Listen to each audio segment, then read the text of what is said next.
Hello again, everyone, and welcome to the Locker Room. And we're on location this evening at the Holiday Inn Suites here in Daytona Beach, the home of the FCS Bowl. Along with my co-host, Johnny Vickers, we have our first guest tonight. He's a coach for the FCS Bowl, Jim Collins. Jim, welcome to the Locker Room. Thanks for having me. How about them Cowboys? Next question. Jim's from Dallas, Texas. Matter of fact, from Frisco, Texas. Jim, tell us about how many years you've been coaching here in the FCS Bowl. This is now my 12th year. I started with Mike from the jump out in Lehigh Valley, Pennsylvania, 2010, and here we go. How important is it that these young men, we got some guys sitting behind us on the set, how important is it for these young men to play in this game? It's huge. We started this game off as an underclassmen game from the jump. Division III kids, giving these kids an opportunity to showcase their talents from FBS down to D3. Some of these players, don't get the opportunity to play on TV, get an opportunity to be in front of pro scouts. We're gonna have almost every NFL team down here. I believe close to every CFL team down here as well. I have at least 3 coaches on my staff that are coaching arena football. So we've got every gamut covered for these players this weekend to showcase, to make talent somewhere. XFL, USFL, they're all going to be here and find some diamonds in the rough for us. So how are these guys selected? Do you have any hand in that? Me personally, no. I do have some connections back at home from Jersey with some Division III schools that are represented here today. I do help out scout with the Tropical Bowl that's going to be here next month. So tell the fans, what are you guys looking for this week? I know you're coaching in the game, but what do the scouts look for this weekend? They're just going to break you down. We're going to walk you in this weekend and measure you from height, weight, hands, everything that you would go through Indianapolis. And we're going to put you through 2 days of tough practice, 2 hours of practice, nonstop moving, and then play a game. What we're trying to do, we try to replicate a rookie minicamp here. These players got their playbooks on Sunday, Monday morning. We got another knowledge. They got to have meetings tomorrow, practice Saturday. And if they can take this playbooks, take what they've learned over these last 3 days, they'll have a fighting chance to make a rookie minicamp and get to the summer camp with when they report. So the guys get 2 practices, and they have to cram everything in 2 days, right? Oh, yeah. My playbook I sent them is probably about 50-something pages. So this you're going to get in 3 to 4 days of rookie minicamp. You can grasp it, let's go. If you can't, then maybe choose a degree and keep moving forward. My co-host was a running back at BCU. Do you got anything you want to interject? Yeah, so wow, that's a lot. So about in those 50 pages, about how many plays do you have within in that book? A lot. What I do, at least on my end, is I send out the kitchen sink, and we don't get the finalized rosters until Sunday. So I sent it out not knowing if I would have tight ends, what personnel I can get myself into. And we're going to install as much as we can tomorrow. And practice what works, we keep in. What doesn't work, we take out and shrink it. Sometimes I'll go with maybe 7 run plays and a dozen or so passing plays, just what the players can understand and grasp and what we can function with as far as our depth. Somebody says, I remember a coach said that football is football. You know what I mean? And regardless of where you are or where you play, it's pretty much the same thing. How is your terminology? Is your terminology something that helps them be able to grasp the plays a lot faster? Yeah, it's dumbed down for the most part. For me, a run play, if it's a state, it's to the left. If it's a mascot, it's to the right. It's as simple as that. Football's football. A hitch is a hitch. Cover 2 is cover 2. Run is run. It's the verbiage that's used to get the message across, to play across. What is something that you're looking forward to seeing in this game? I'm seeing how much these players can grasp. We're going to have an hour install tomorrow. I'm putting everything in. And if they can grasp everything over the next 2 days, and I rock with everything I got in there. If they can't do it, then I got to pull back and see what certain players can do. Now, you've been coaching this game for a while now. So what is, say, one play or one player that stands out with you over all of these years? Really, Duck Hodges. He came down here. He had a phenomenal game. We ended up losing that game, but he's a phenomenal game, phenomenal athlete. He was able to grasp everything we did. We had Joe Flacco's brother, Rob Flacco, here. I think he before when we were over at the Land. Once again, he was. You can tell he was well coached by his brother. He was able to take everything I put at him, register it, and he won the MVP of the game. And that same game, we had a kid, Jimmy Cessna from Penn State. I think he had 4 or 5 reps in receptions total for his career in Penn State. Came here as a slot receiver, and he won offense MVP. And he got signed to the 53-man roster as an undrafted free agent to Minnesota Vikings. Nice. So how would you describe your play calling? Like, is it one of those things? Are you a guy who would like pass it on first down, or are you pretty much traditional, like run first 2 downs, pass third? Well, as long as it's not running backs, I hate running the ball. As the game goes on, I can turn it to an air raid system or ground and pound. Mm-hmm. It's what they're giving me. It's really hard. You can't game plan for these games. Of course. We have rules in place on defense. It's got to be man front. Unlike other All-American games, we allow you to blitz. So they can bring an extra player one time every 4 downs. Okay. So they're playing zone coverage, little band coverages here, but it's just, hey, what can we do? Can we run it? I'm going to run it. If we can pass, I'm going to launch the ball all over the field. That's really what it is. So, Jim, I know we're in the FCS Bowl, but there are a couple of other games, too. I know you coach in the Tropic Bowl and you coach in the All-American Bowl. Tell the fans about the other bowl games in East Preps. East Preps, we cover everything. We've now merged the National Bowl and the FCS Bowl into one game. We used to have 2 games, National Bowl, which is D3, D2, NAIA. FCS Bowl was primarily 1AA, and we brought players up that were lower levels that were money kids at one point in time. Might have played a Power 5 school, went down to D2 for financial reasons or homesick, or maybe can you still compete with those 1AA players? Okay, let's bring you up. So now we've merged to the FCS National Bowl, covering everything from 1AA to D3. Our Tropical Bowl, which will be at Camping World Stadium in about a month, is primarily FBS players, 1A players. Players will, from this game, get invited up. If you win an MVP award, if scouts are all over you, we'll bump you up. You're D3, you're D2. Can you play with Power 5 players? And then the same weekend as the Tropical Bowl, we have our high school American game. So we have players coming from all over the country as well that are graduating seniors. One last time to play, showcase their talents, and hopefully they're not signed to a scholarship, get some kind of extra film and promote themselves to playing college. And as well, we have an international team, Team America. So as you know, we played in SoFi. We're playing SoFi next weekend. We'll be at played SoFi. in Dallas. I didn't get a chance to come out there to that one. You missed that one. I was going to be the PA announcer. Yeah, and Cowboys, a Cowboy fan, and I was going to do that thing. You missed I was going to do it. I missed it. You missed it. I was down in the tunnels. You missed it, man. I would took him with you, but you wanted to stay here. You in Frisco, right? I am a par 5 from Cowboy training facility. So tell the folks what you do. What's your regular job? I just coach, man. Where? I taught. I just do this with Mike. I got some ventures going on in Frisco. Hopefully, open a post-grad program up there. For kids, there's Texas football's huge. Getting a post-grad program up there for kids that are getting scholarships. Now with the transfer portal with over 1,000 kids in it, these high school players are not getting the scholarship they wanted because everyone's transferring out. Okay, so you said the magic word. Yeah. You said portal. Yeah, portal. And this week, the whole talk has been the Deion Sanders thing and all the kids that's going into the portal.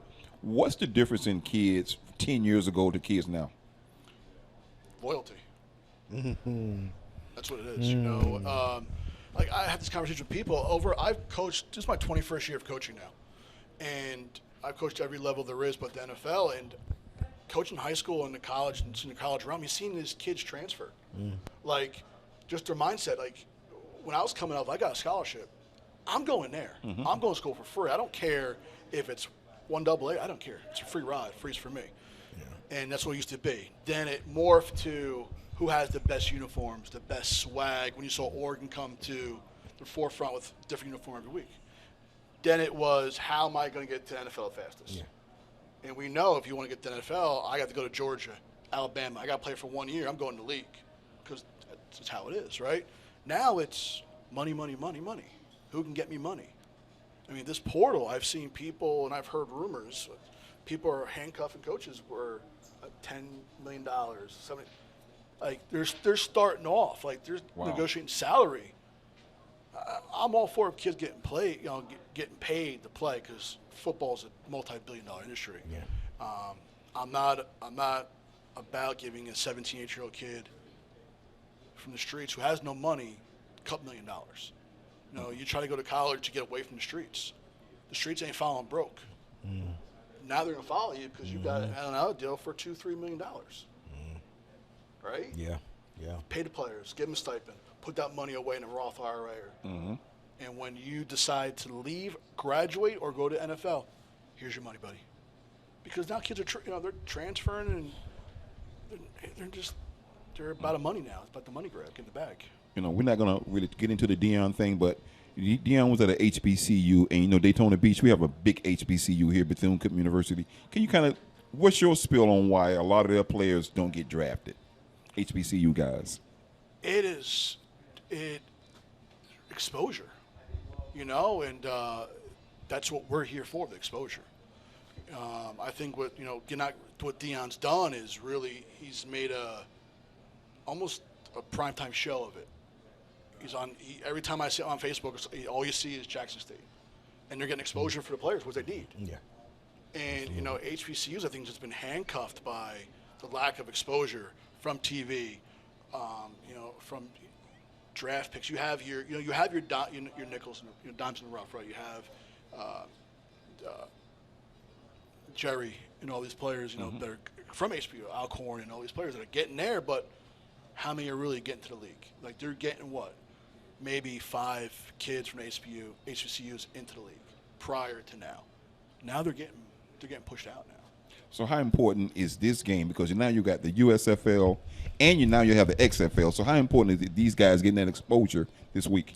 It's huge. With these lower leagues now, you're getting film. And if you come into one of the meetings I have tomorrow morning, I'm going to tell the players outright, listen, this is what you got to do. You go on social media, you scrub your social media. Because don't let these scouts have any reason to red flag you. Here we go. Here we go. Don't let them red flag you. I don't care if it's you're a college kid, but scrub off any type of drugs, weapons, you being drunk. Hell, scratch your social media if you have the N-word in there. You don't need to have it. Why have something pop up in your meetings? Why have something pop up on draft day? Wow. Right? And then I tell these players, you want to make the league, it's by special teams. This is what you got to do. We're going to put you out there. We're going to maximize your exposure. I probably scripted over 100 practice plays in 2 days. I can't guarantee you 30 reps in the game, but I'm going to guarantee you can get 100 reps in practice. You can ball out, you can ball out. And now with the USFL, it's all about getting film. If I go to USFL, if I play arena football, IFL, XFL, I'm getting film. I'm still relevant now in the football world, regardless of where I'm playing. I'm still a pro player. If I'm getting a 12-pack of beer playing arena football, or if I'm getting $25 million paying a first-round draft pick, I'm still getting paid. I'm a pro. That's what they understand. Right? There's no more mommy and daddies. This is the big boys, big shorts. Let's go. And we'll get you out there. I mean, our numbers don't lie. We have probably 600 kids that have signed undrafted free agent contracts in these 12 years. We had 13 kids get drafted. We had 3 players, and one of our former coaches won a Super Bowl with Tampa 2 years ago. So, we're moving coaches, we're moving players. We're going to get you the exposure. We're going to get you film. But if someone gives you a contract, sign it and go. And the biggest thing now, the XFL signed a contract with the IFL in arena football. Wow, so that's a farm club. It's a farm club. Nice. So you can move now. So these players have so many different leagues. Who cares if you're playing 8 games in Birmingham? You're playing. Who cares? It's film. You stay relevant. You stop playing football for a year, unless you're a stud, who are you? They don't know.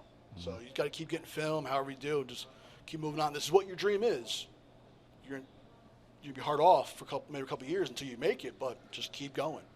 Jim, we thank you for what you do. 100 football players will be in town this weekend at the FCS Bowl. Jim Collins, head coach of the blue team Yes, sir. at the FCS. Thank you for coming on the show. You're watching the Locker Room. We'll be right back. Running out the locker room. I'm laced up, and you know we keep it real. I'ma put my cleats on, and I'ma meet you on the field. Hello again, everyone, and welcome back to the Locker Room, where this evening we're on location at the Holiday Inn Suites here on the world's most famous beach at the FCS Bowl. One of my guests this evening, is Jaylon Hodge, Wildcat football player. Jaylon, welcome to the show. First of all, Jaylon, tell the folks about yourself and where you're from. So, I'm a defensive back. Just graduated recently in 2022, in the class of 2022. Recently signed out of high school, going to the University of Pennsylvania. Some things changed, and I got in the portal, really wanted to go to HBCU. Coach Sims called up, Coach Hayes called up.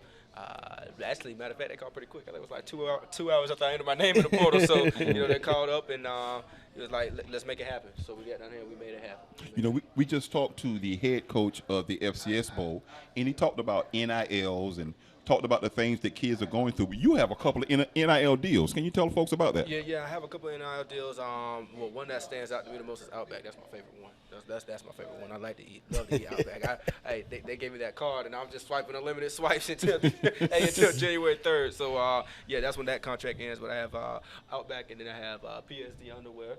I had Crocs. That contract expired back then. I signed a couple new ones, NDAs, non-disclosure agreements, that will be released to the public here soon.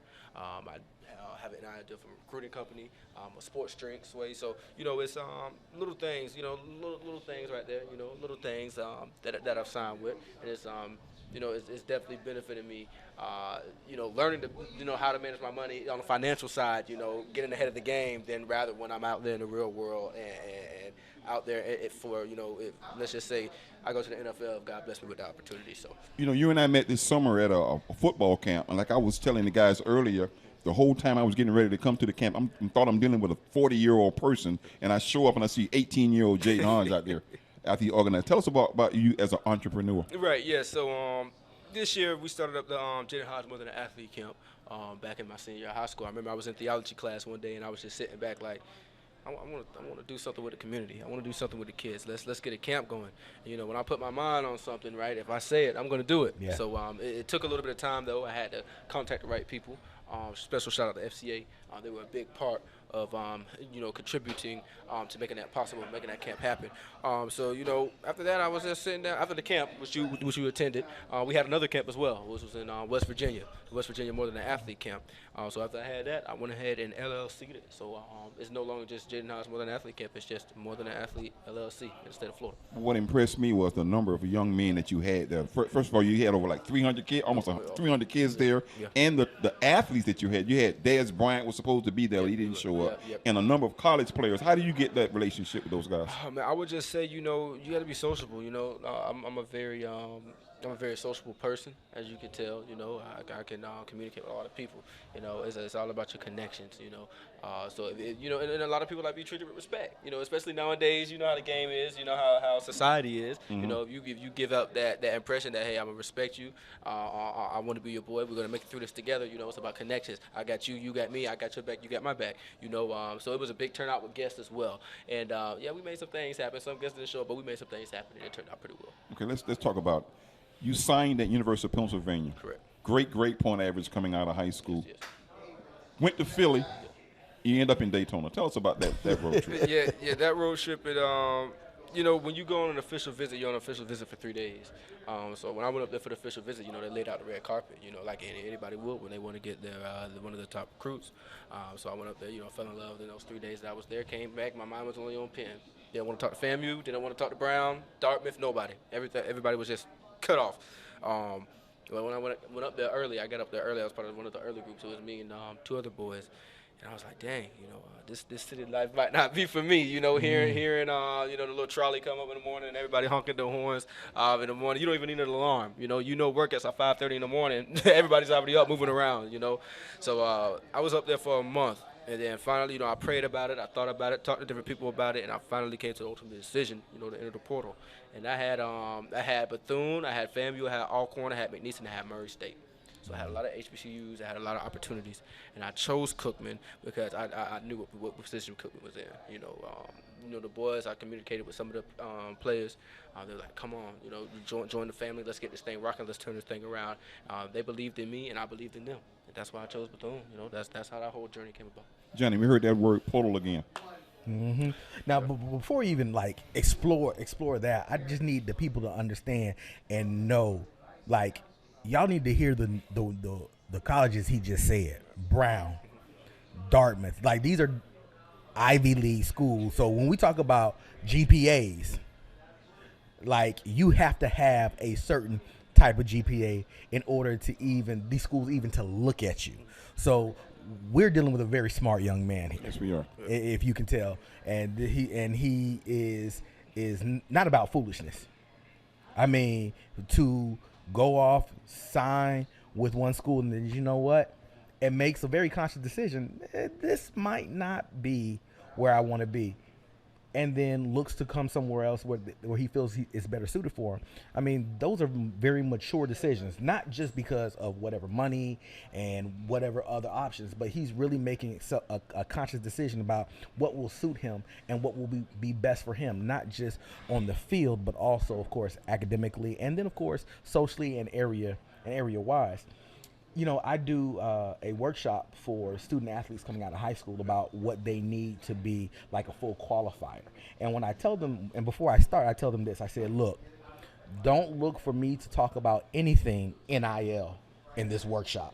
Because if you can't make it to college, NILs are like null and void anyway for you. So what we're going to do is we're going to talk about how to get you in the door so an NIL will be possible. So I have a question for you. So you transfer down here to Bethune-Cookman. So how did you get set up with these deals? Do you have somebody working with you, or are you just kind of hitting the pavement yourself and you're like, hey, I can make it happen? Right. So I can tell you my time at Penn. The time that I was signed at Penn. Oh, my bad. I'm sorry. My bad. But my time at Penn, it was from when I signed until I departed. I built so many connections. I kid you not. And that was something that stood out to me the most, why I chose Ivy League. Special shout out to George Weiss. He was a big part of my recruitment process as well up there at Penn. Alumni. Matter of fact, the whole training facility is named after him. He had the opportunity to buy the Patriots. He told me about that story. Had the opportunity to buy a bottle of water, the first bottle of water back in, I believe it was 1980 something. But he was like, who the heck's going to drink from a bottle of water? Now look at everybody drinking from water, right? Mm-hmm. So, when you talk about these NIL deals, some of my teammates, when you talk about Ivy League, not everybody is on financial need. Not everybody is on scholarship. Mm-hmm. So you have some of these boys that are well off that's living in these $1 million houses. Dads are lawyers, corporate lawyers, executive lawyers. And, the recruiting company that I signed the NIL deal with, my former teammate at Penn, his dad is over that. So, when they say, how did you start these things? How did you do the gateways? It's not about what you know, it's about who you know. We all know that. That's in life completely, and that goes for anything. So when I did make that move from the Ivy League to the SWAC, I got a lot of, mixed emotions about it, a lot of hate. Some people was happy, why would he do this? What's wrong with this kid? But at the end of the day, you have to realize, look up any university, and I'll guarantee you'll at least know one alumni from there. It's about connections. It's about connections. It's not about what you know. It's not about the certain books you read, what resources you provided with. It's about who you know. It's about your connections. Now, mind you, when it comes to the Ivy League, they don't give out athletic scholarships. Ivy League doesn't give out athletic scholarships. All they do is give out academic scholarships. So when you enter into the Ivy League, you have an academic scholarship, which means, once again, let's look back at it. You have to have that GPA. You have to have those scores. Those things have to be right and in order for you to be able to even gain admissions, or not even necessarily gain admissions, just even be looked at. Yeah, correct. Thought about, hey, you know what? This kid might be able to do something here. So how does Bethune-Cookman differ from from Penn? Let us know about that. I'll tell you one thing. I think that if I keep doing what I'm doing, I'll make Dean's List pretty easily. But it's still a great university overall. It's challenging as well. It's very challenging. But compared to Penn, I don't miss that at all. I don't I don't miss that. But that's what happens. Like you said, going back to the financial need, nobody's on scholarship. Everything's academically or financial need. I was blessed to have everything paid for and everything. But academically, I excelled in the classroom. 4.2 GPA, 33 on the ACT. So that's what you get. That's the result you get. When you do everything in the classroom, big opportunities come to you. Will you repeat that, please? Yeah, Repeat the that last part. 4.2 GPA and 33. 4.2. Yep, 33 Weighted. ACT. Yeah. 4.2. See, they didn't have weighted when I was coming up in high school. I still wasn't near 4.2. And you I can were tell you at that much. Ocala Trinity? Oh, yes, I was at Trinity Catholic in Ocala, Florida. Okay, all right. So, how does the culture from Bethune Cookman, because you're going from like a PWI to an HBCU. Can you tell us like how the culture differs from the two schools? Yeah, we lit. We turn every day here at Cookman. It's never a dull moment. I'll tell you that. When I was up there for that month at Penn, it's not hanging out with your friends after class. It's going to the dorm and studying. Get on it. Get on top of it. All week. And the weekends aren't free neither. At least here, you get some sociable time. It's a HBCU. It's your culture. I get to go. The best thing about the HBCU, and I always tell myself, this is why I want to go to HBCU, is I get to wake up every day, and I know that I get to go to school with people that look like me, think like me, and act like me. All trying to achieve the same goal that I'm trying to achieve. Be successful in the real world. So that's when it came down to it. That was another factor why I chose to go to HBCU. I chose Cookman. Did you ever find yourself trying to what's the word? It's losing me when you were up at Penn. It's called to when you code, like you code your speech and everything. I'm forgetting the term. But like, do you ever find yourself that you felt you had to not be who you were when you were up there? I would say sometimes, definitely sometimes. It's an upper scale. So aside from the football players and aside from all athletics, of course you have your general population and students, which like we talked about the prestige of the university. So all the bougie, rich, the elites want the children to go there. So sometimes when you have a little get together, a little hangout, and you see some people that along the strip or along the Locust Walk, you will see how they act. They trying to brush you off, because they know their standard. It's not a how you say the prejudice in the South. Up north, it's not a color prejudice. It's more of a social status prejudice. That's what I noticed was a big difference. Yeah. Man, so how did you navigate that? Those particular things, because like you say, you're not necessarily coming from a place where my folks just have all this money to put down on the college education. So how do you navigate when you're in those type of spaces, and those spaces may not be like, look like you, think like you, have the same type of lived life experiences? So how did you navigate? Right. So thank God I'm a good communicator. Like I told you, I'm friendly, I'm sociable. But and it's just like that. You just. People like you because you're the football player. Let's put it like that. Although they think, oh, you're still the old jock, you're not as elite as us. People like you because you're the football player. But they know when you're walking around the University of Pennsylvania and you have that P and that football on your back, they already know we're not going to mess with him. You know how the bougie walk when they walk past you and everything. But you still navigate your way the same. You hang out with people that want to hang out with you. Surround yourself with people that have the same goals in mind as you. You don't always have to be around your football teammates and stuff like that. There's some kids in the general population that, want to kick it with you, hang with you, get to know you and stuff, and build a connection with them. You never what their future beholds. So what are some of your plans as far as your business? What are you planning to do to add on to what you're already doing now? Yeah, I want to make this thing nationwide, man. I mean, we did 2 cities in the span from May, June, and July, so we did that in 3 months. And the turnout in West Virginia was amazing. Like, it was a nighttime camp, too. It was originally scheduled to be in the morning, but it rained, and we wasn't expecting the rain. And matter of fact, Destroying. Destroying had a one-on-one session, and I think it was Charleston, West Virginia. So we're like, okay, he's going to do his in the daytime. We're going to do ours at night. So when those kids are done at matter of fact, I think it was Nitro. It was Nitro or Charleston, one of the cities in West Virginia. So we said whenever they're done with that camp and they're in the daytime, his one-on-one sessions, they're going to come to us. And, boy, they did. They showed out in big numbers. So I'm just want to expand it. I probably want to add another city on. I really want to go back out to Arizona.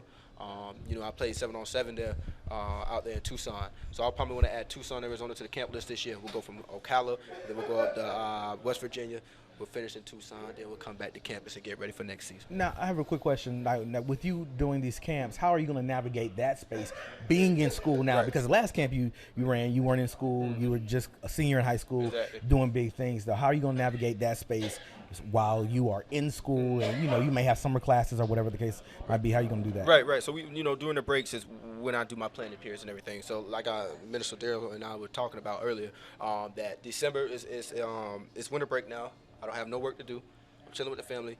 Let's start writing up everything that we want to do for this camp. Let's start doing the blueprints. If we're going to go to another city, let's sit down and let's all plan this right now. Then when you come back from school, obviously you have the summertime to get things going, but you also had that little spring week as well. Yeah.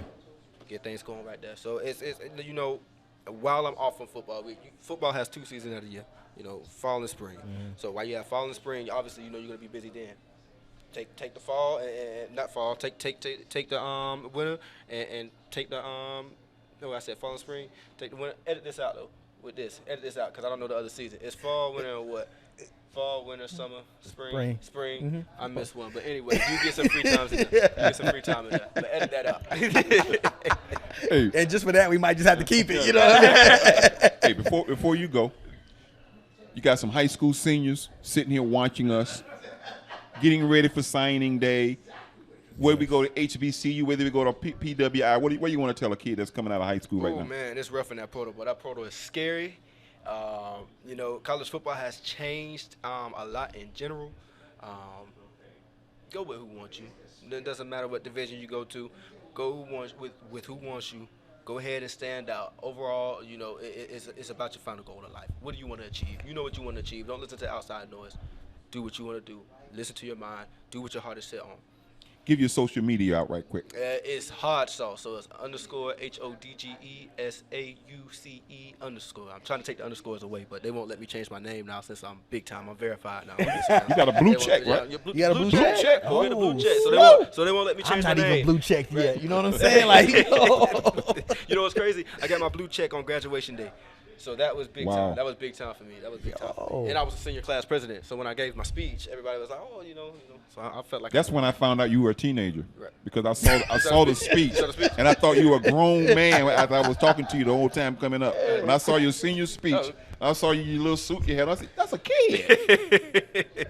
Ladies and gentlemen, inside the locker room, we just unlocked it with Jaylon Hodge. Jaylon, thank you for being on the show. Thank you. I appreciate you. Yes, We'll be sir. back with Fred Jackson. Actually, Running out the locker room, running out the locker room. I'm laced up, and we keep it real. I'ma put my cleats on and I'ma meet you on the field. 'Cause We're back in the locker room. We're on location tonight at the Holiday Inn Suites on the world's most famous beach. I'm here with my co-host, Johnny Vickers. You thought I was going to call him another name, but it's Johnny Vickers. Johnny, have you enjoyed the show so far, man? Man, this show has been great. I think that our shows are getting better each time we have them, and right now this one has probably been chock full of some of the best information you can get, especially when it comes to the transfer portal, which we'll get more into that a little bit later, and just what's even happening in the city right now with the bowl game that's about to happen.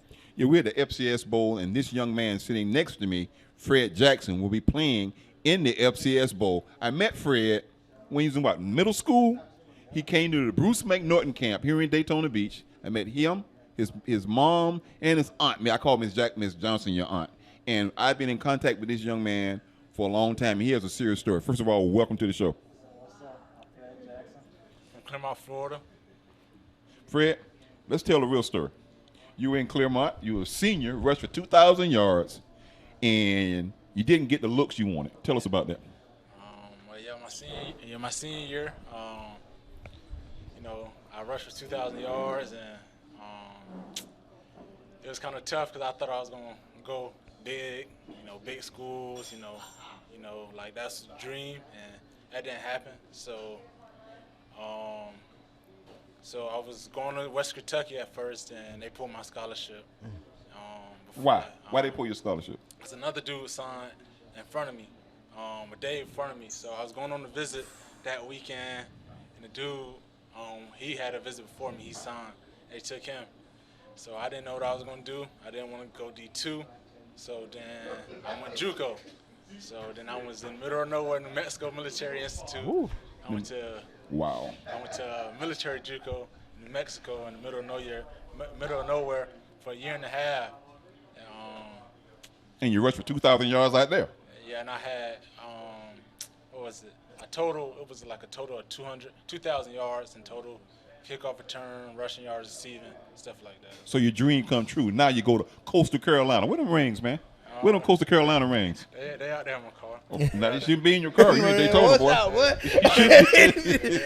So you went to Coastal Carolina. Yeah. And tell us about your experience at Coastal Carolina. So that was a good experience. I didn't really, feel my plans because when I got there, my third practice, I broke my foot. Ooh. So I broke my foot, and then that was pretty hard for me. Then I'm in rehab, then I break it again, so I broke my foot twice. So then everything didn't go as planned, and then me trying to come back, and I was playing catch up the whole time. So my and you had some kids who some NFL guys you were playing behind too. Yeah, I had some kids there that's that was pretty good. So it was kind of hard for me, and then my 2 years is up at there. Then I talked to the coaches. They thought it was best for me to go somewhere else, and I ended up at Mercer University. Yeah, so. So you got a degree at Carolina, Coastal Carolina? I got my bachelor's degree at Coastal Carolina. I'm getting my master's at Mercer University. That's awesome. Yeah. What are you getting your master's in? Finance and business. Ooh, another money man. I got to hook y'all two up together. I got to hook you guys up together. So Fred's going to be playing in the FCS Bowl. Did they tell you what team you're going to be on? National Blue Team. Your coach was just here, the National Blue Team. National Blue Team, yes, sir. How has it been getting those plays down thus far? It's pretty easy because that's something I pride myself to know stuff quick. So I pride myself it's pretty easy. I pride myself on that. Plays, I want to, because, when you learn a playbook, that puts you a step ahead of, a lot of guys. So I pride myself for knocking it down. So you're becoming, you would call yourself a student of the game. Yeah, You're not just playing right now. Yeah, You can visualize in your mind what's happening and everything. So that's that next level stuff. Yeah. That's that Every you night can visualize I'm it. studying that every day, studying. So yeah. But see, here's the thing. When you came out of high school, the smaller backs were frowned against. Yeah. Now, in the NFL and in college, they're looking for small backs. Yeah. You play running back and you play slot receiver. Kind of tell us about how they use you at Mercer. So at Mercer, I play kind of the slot and I play running back. I'm a lot of jet sweep guy. I can, catch the ball from the slot position as well. A lot of people thought I scrub. Sometimes coming up, I scrub catching the ball, but I do it better, way better now. So, but I'm more comfortable at running back because that's what I've been doing my whole life. But so yeah. So you're in the FCS Bowl. You're playing against some of the guys that you saw when you were at Coastal Carolina. So how easy will this be for you to transition over? I think this is pretty easy. I just think a lot of kids trying to get a shot, so everybody's gonna try to pit out what they do best. So it's gonna be challenging but easy. But I train pretty hard, so I know everything gonna happen. Everything gonna play how it should. Okay, you say you broke your foot twice. Yeah. How was that mentally? You got the Coastal Carolina. You guys are winning the conference. You playing in a big bowl game. You played in the Cure Bowl over in Orlando, right by your hometown. Yeah. How hard was that to be with an injury? Mentally, it was it shocked me a little bit because I never been really hurt. So I was depressed for 6 to 8 months. You ain't never called me and tell me that, boy. Why you ain't never? I'm your mentor. You ain't called me and tell me that. Come on. So it was kind of hard, Your mama told me though. Yeah. So it was kind of hard on me, man. So, but now I'm getting a groove back, confidence back. So everything's pretty good. Talk about your faith. Faith, yeah, man. So my favorite scripture is I can do all things through Christ that strengthens me. So I leave everything up to God and walk by faith and not by sight. So every step is faith. Even if it's hard, if you don't have faith, you don't have nothing. So that's what I believe in. And plus, your mom ain't gonna let you forget. Cause I talked to your mom the other day. She had me shouting on the phone. Yeah, that woman is a serious woman of God. Yeah. What are you most looking forward to, for this weekend? Just show my talent, so I can do it. show I'm capable of doing anything they tell me to do. So yeah, that's the biggest. Another shot to show like, the next step, because my dream's always the NFL. So that's the biggest right there. Well, you're going to have an opportunity. There are over 20-something scouts from the NFL. There's almost 15, 20 scouts from the CFL and the XFL and the USFL here this week. Yep. So what's your 40 time right down to now? 3 what? Training, a low 4.4. I can get a 4.4, 4.39. That's it. I think when I'm trying to get the training, talk to the agents and stuff like that, reach so I can work on the little stuff. But if low 4.4, 4.39, that's what I think. Do you have an agent yet? No, I just talked to one today. We gonna chop it up. But tomorrow there's gonna be a room full of agents here that you can get a chance to meet too. Yep. So yeah. So before we let you go, you got some friends that play around. You got one friend playing at Georgia Tech. Tell us about your boy at Georgia Tech, Mr. Johnson. Keenan, that's my boy. Keenan, that's my boy. Yeah, I think he's the corner, 6'1", 6'2", 200. Pretty good. I think he got 2 years left there. Yeah, he's gonna be in this game in 2 years too. Yeah, he's gonna be 2 years left. So I know everything should work out fine. He had a decent year this year too. So yeah, everything should work out fine for him. What about your tight end from Coastal Carolina, who's in the league now? What do you think? Isaiah Iceland. Yeah, likely. Yeah. Who do you play with? The Ravens. The Ravens. Okay. Yeah, with Lamar. That's somebody I look up to. That's I don't tell him. But that's somebody I look up to, man. Because it's like I just saw him putting the work to get to like somewhere I want to get to. Like it's just motivation. How fast were things going at Coastal Carolina? Because they used to be an FCS school. Then they went Division I. Yes. And all of a sudden, with that blue field, you guys were a powerhouse. You guys was ranked in the top 10. How fast were things moving there? Pretty fast, because like everybody, that's the best shot every week. Close to top 10. Everybody wanted to play us, so everybody wanted a shot at us. So yeah, it's pretty fast though, man. But it's just football. Ladies and gentlemen, in the locker room, his email address says Hawk Speed. This is a speedster, Mr. Fred Jackson. Fred, thank you for being inside the locker room, and your mom can't wait to watch this. Yeah. Running out the locker room, we running out the locker room, running out the locker room. I'm laced up, and we keep it real. I'ma put my cleats on, and I'ma meet you on the field. Cause welcome back to the locker room. We're on location tonight at the Holiday Inn Suites here on the world's most famous beach, hosted by the FCS Bowl here in Daytona Beach. But my special guest tonight is the interim president of Bethune-Cookman University, Dr. Lawrence Drake. Dr. Drake, finally got you on the show. Thank you for coming, sir. Listen, it's a pleasure to be here. Thank you so much for having me. We don't have a fireplace, but you've been doing them fireside chats all around the country. Tell us a little bit about what you do with that. Well, it's really an opportunity for me to spend some time with alums and supporters of the university and really share with them where we are and where we're going. It's also an opportunity to address some of the burning questions that they have, and of course they do have a lot. Sometimes it's the elephant in the room is about our alums. Sometimes it's some of the things they read about the institution. Some of it is about how do we help the students? How do we engage more? How do we volunteer to be part of what you're doing? And then some of it, quite frankly, is just an opportunity to welcome them home to the Wildcat family and Wildcat Nation if they've been disengaged for a while. Let me give you a little history of who I am. My name's Darryl Natil. I grew up on the campus of Bethune-Cookman University. Mm-hmm. If you walk out of the gym to the parking lot, those little ponds by Brunson, that's where I grew up. Mm-hmm. When I moved to where Joyner Hall is now. So I've always been on the campus of Bethune-Cookman University. I used to carry football players' helmets. I was a ball boy at age 6. I'm a Wildcat through and through. Amen. I just want to welcome you Thank you. to Wildcat Land. Thank This young man over here, he introduced himself. Johnny Vickers. And just like Darryl, I grew up on the campus of Bethune-Cookman. My grandfather was president of Bethune-Cookman for 29 years, Dr.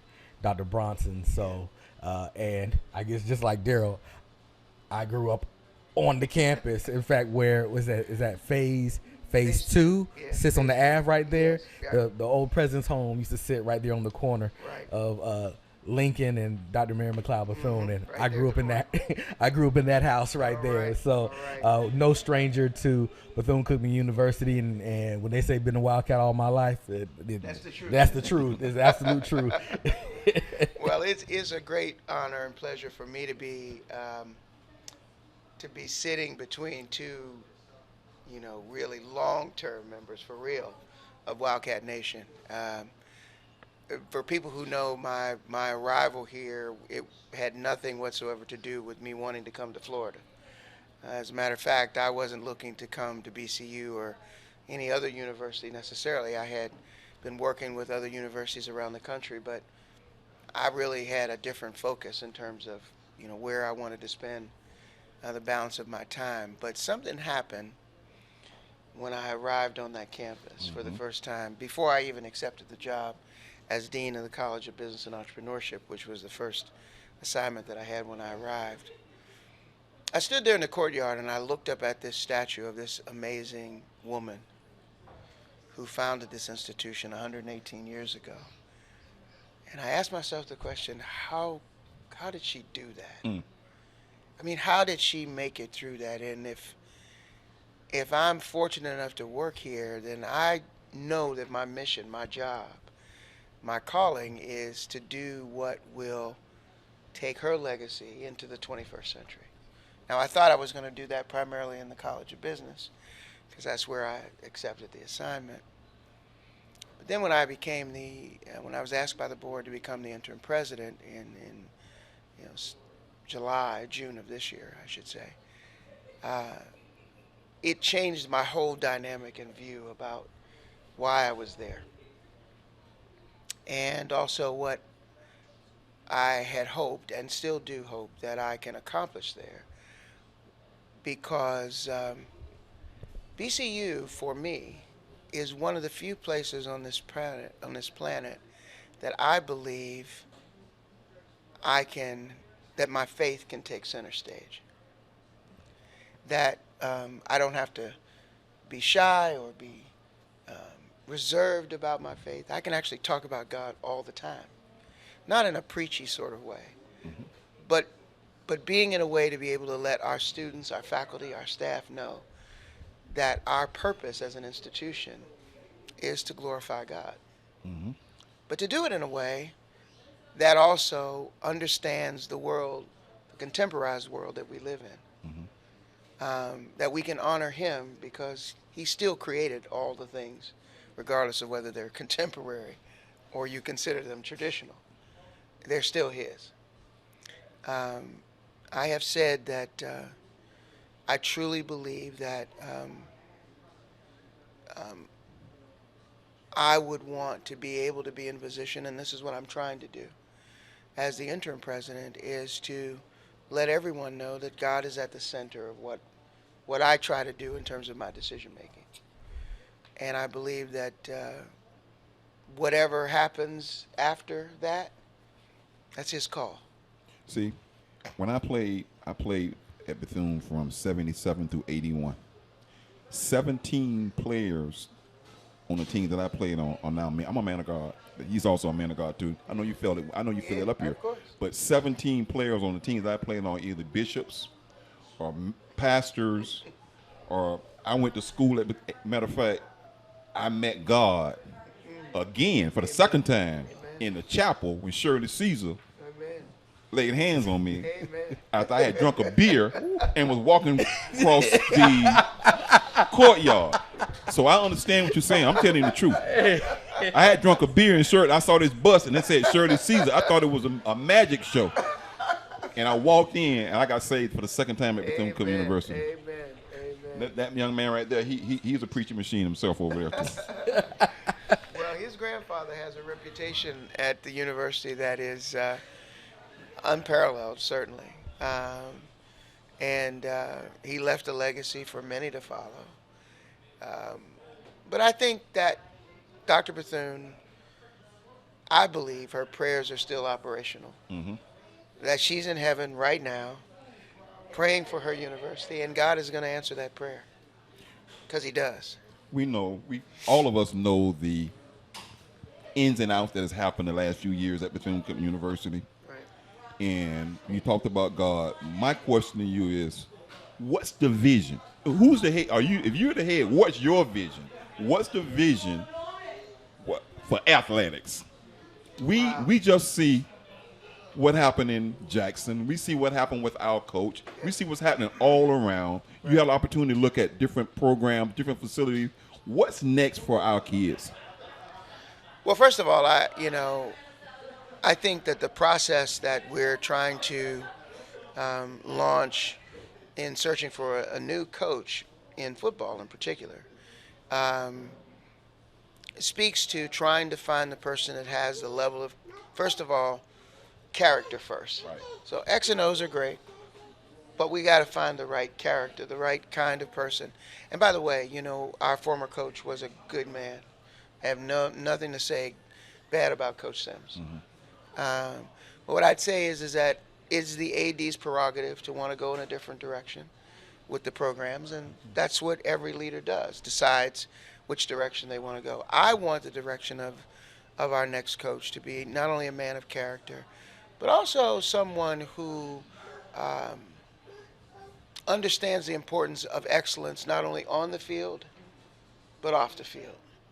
I believe that preparing our student athletes for the future of work, making sure that, because most of them will not make it to the league. There will be a lot of them that will throughout, SWAC and other conferences. There will be some of them that will. But the majority of them are going to, upon graduation, go out there in the world and have to make a living, and the life expectancy now has moved to almost 80, for something like 70 years. So how do we as an institution prepare them for that journey? And so student athletes, I've told all the coaches this, I've told our AD this, that there's a reason why student athlete and student is first. That you need to be prepared to have the skills and competencies that will allow you to compete anywhere in the world, whether you compete on the football field or in life. And you're not going to be ready for life unless we help you do that. Now, many of our young people come to us. 71% of our kids come from low-income households. 80% of them have to borrow to come to college. Only 59% of them actually are able to pay off their debt when they leave. Those are staggering numbers when you consider the number of young people, and particularly young men and women, who are student athletes that need really the skills to be able to satisfy and defy those statistics in their life. Low-income household, they need to be able to do that. And I can speak to them, and I did speak to them directly and say there's not a lot of daylight between how I grew up and how you grew up. I was an athlete, yes, but I was also homeless at 16. I lived on the street. I didn't have a place to live.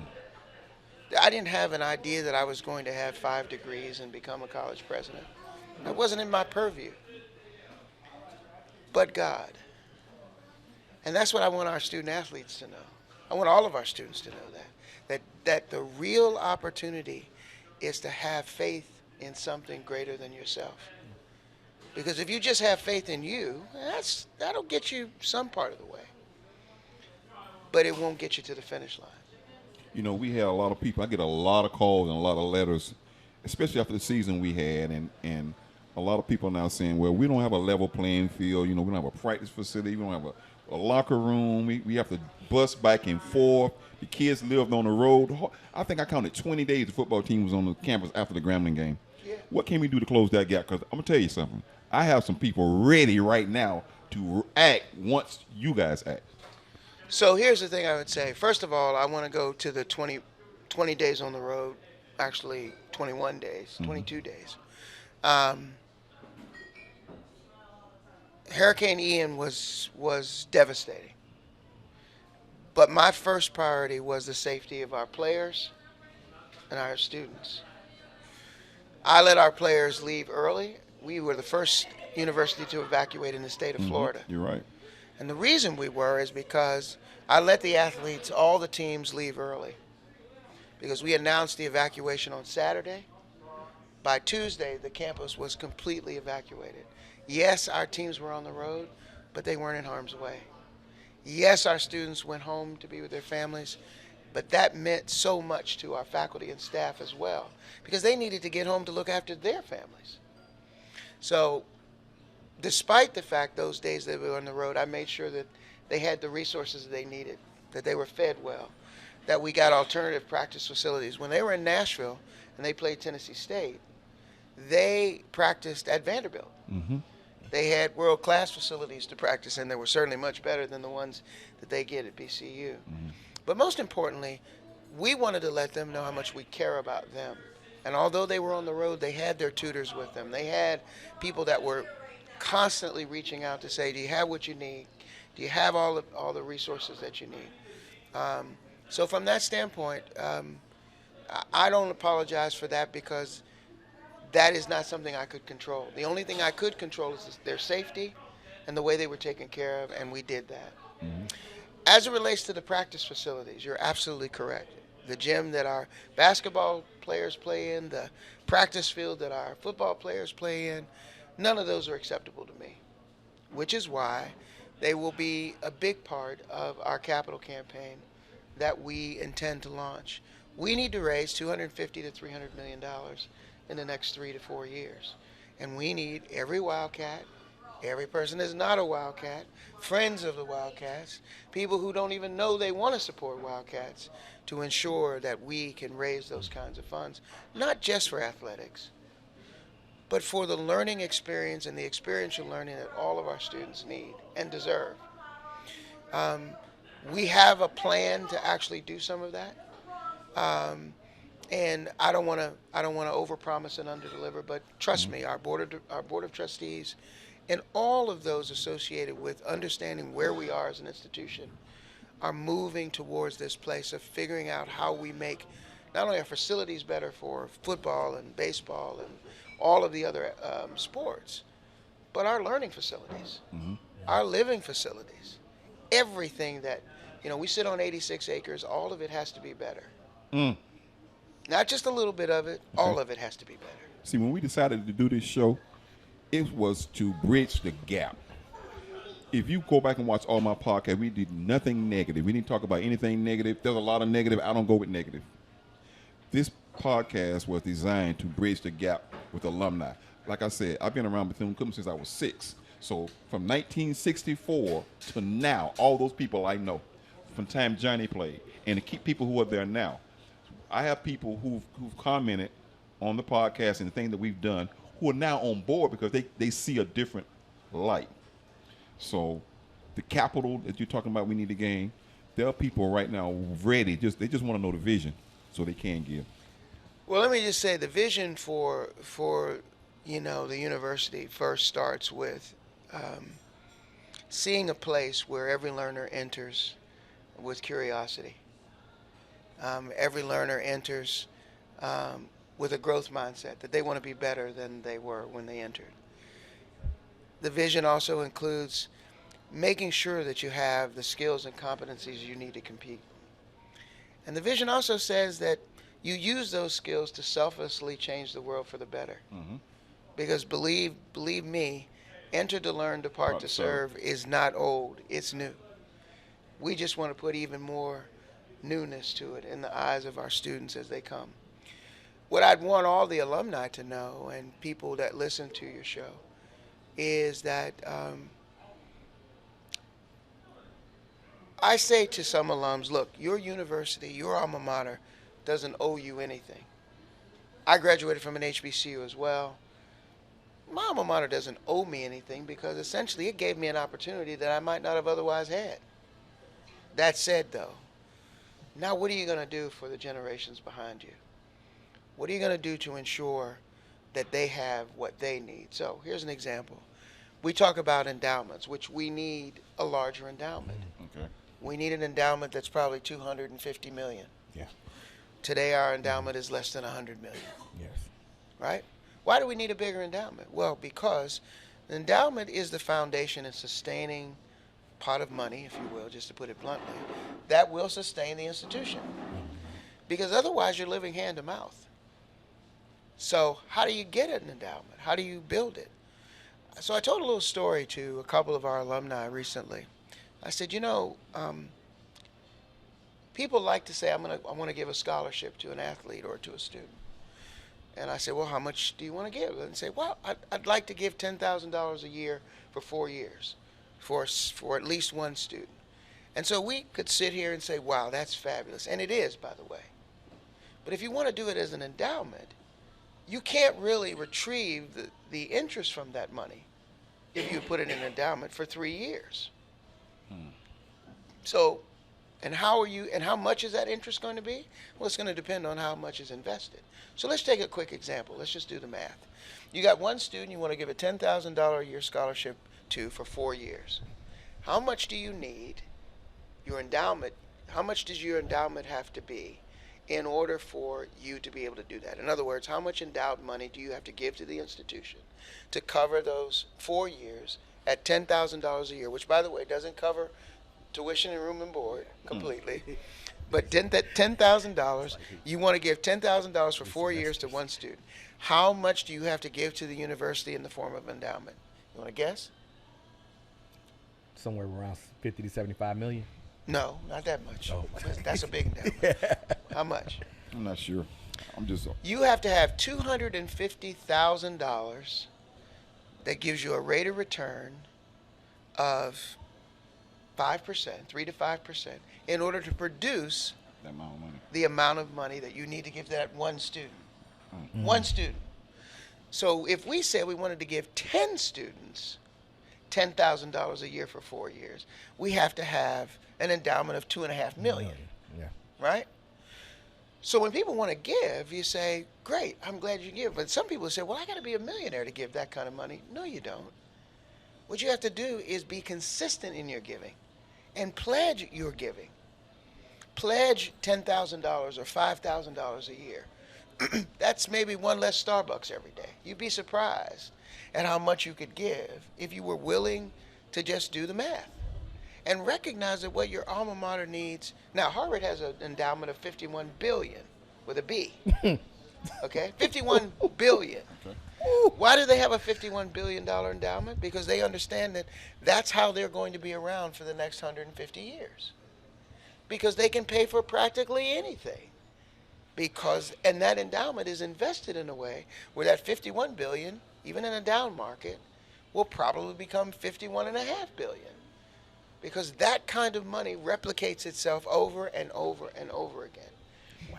We need to be in a position where our alumni, our supporters, our students, our faculty, our staff understand the math of running an institution that we want to be around to preserve the legacy of our founder for another 118 years. And we're not going to do it by giving $5 a week or $5 a month. If that's all we could give, wonderful.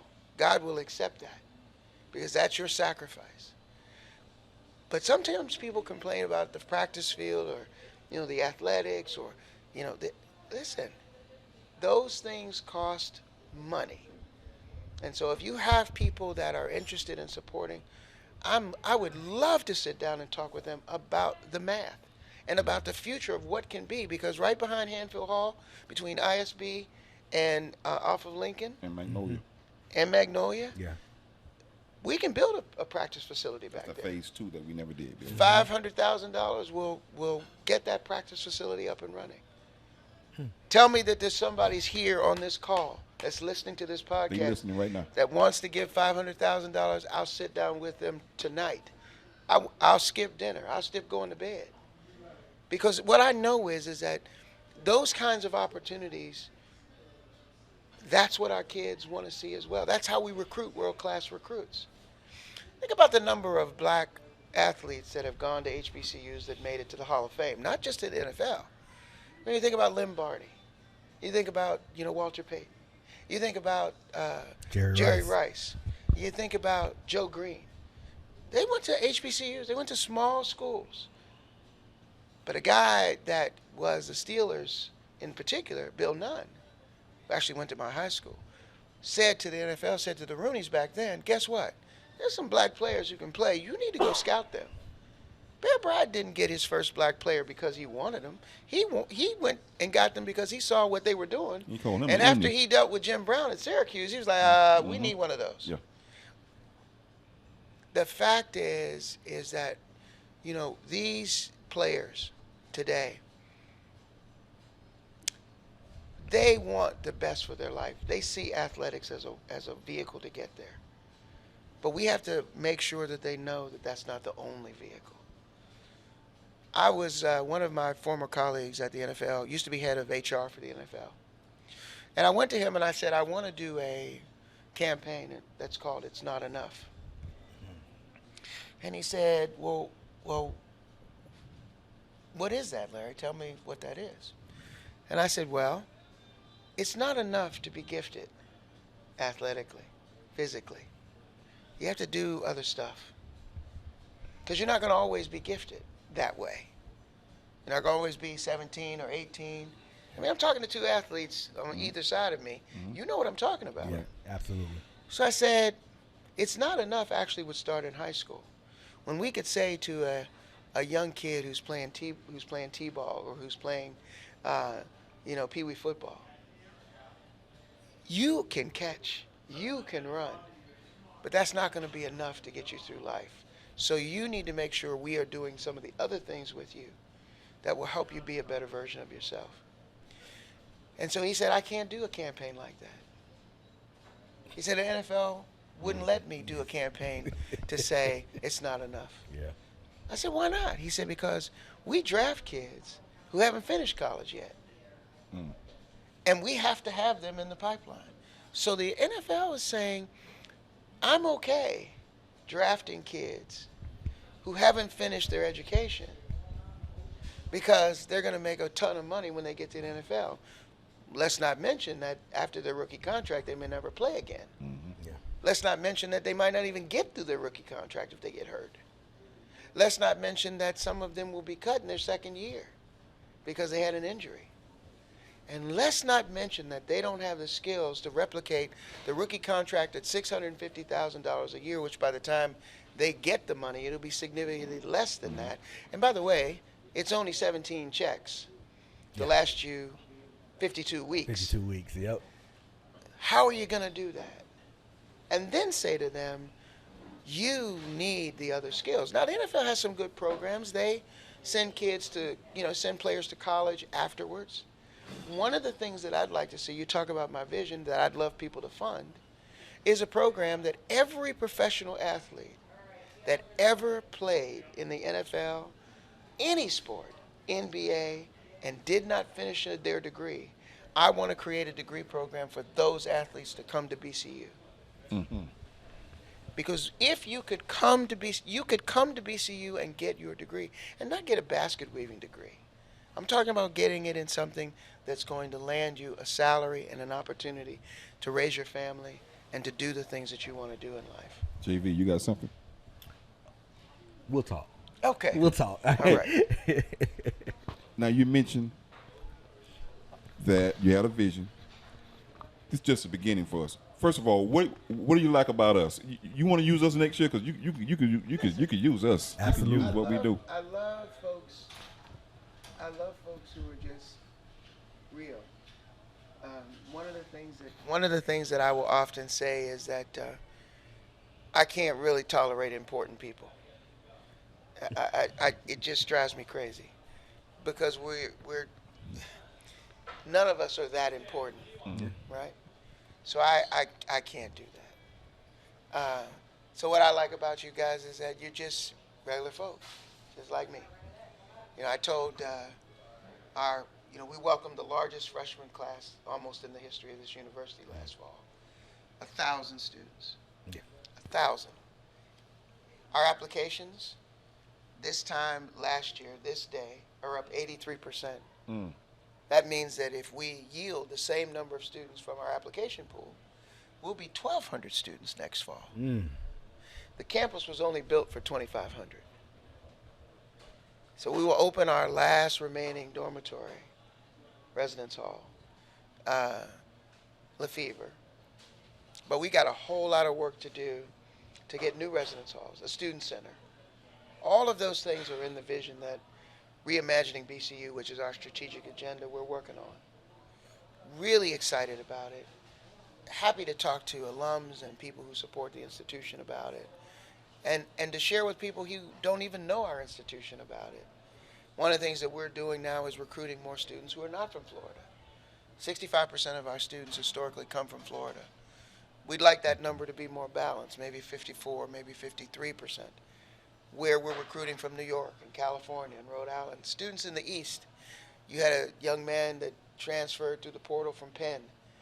He had to find out about BCU, but not just through athletics. We want our brand to be strong enough where Dr. Bethune's statue that's sitting in Washington, every time they look at it, they think about this wonderful institution down here on the greatest beach in the world. That's what we want.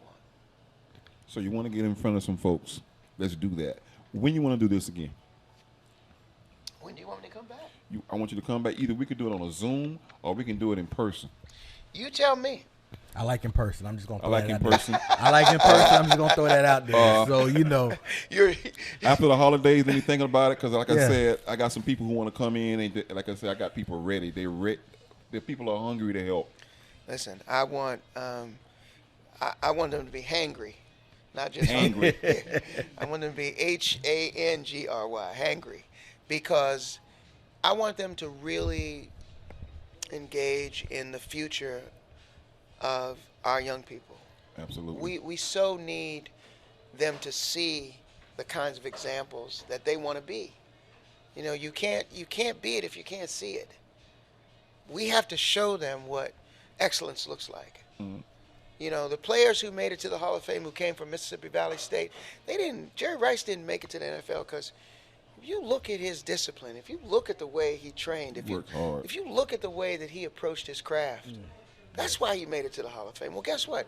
If you're an engineer, if you're a psychologist, if you're a lawyer, if you aspire to be any of those things, you got to take your craft that seriously too, and be a student athlete if you really want to prepare yourself for what the future is going to be.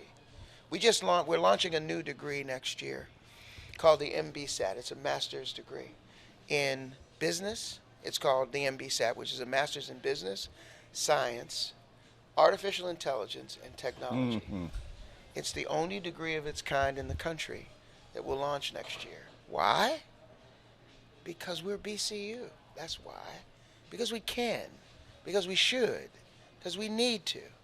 And because the market is demanding that level of skill. And they're willing to pay for it. They're willing to pay a kid $110,000 when they finish that degree, or $150,000 or $200,000. Because those skills are in demand. Before we go, look into that camera right there. Talk to BCU alumni. Wait, pause. Tell them it's some good stuff coming. There, hold on. Okay. One second, because this is my burning question. Okay. Now, you know, I'm in several different alumni groups and on social media, and typically I'm very quiet. I let whatever people have to say, they say, and you know, I just kind of keep it moving.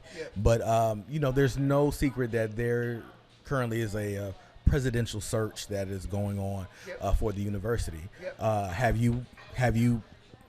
you deciding, or have you decided that you will put your name in for the search to be an applicant in this? So I took this job with the premise that I would be a candidate for the presidency, knowing about the search when I entered the job. The Board of Trustees was always clear with me that there was going to be a search. That was never a secret. And it was never a secret that I wanted to be a candidate for the job, which is why I accepted the opportunity to be interim.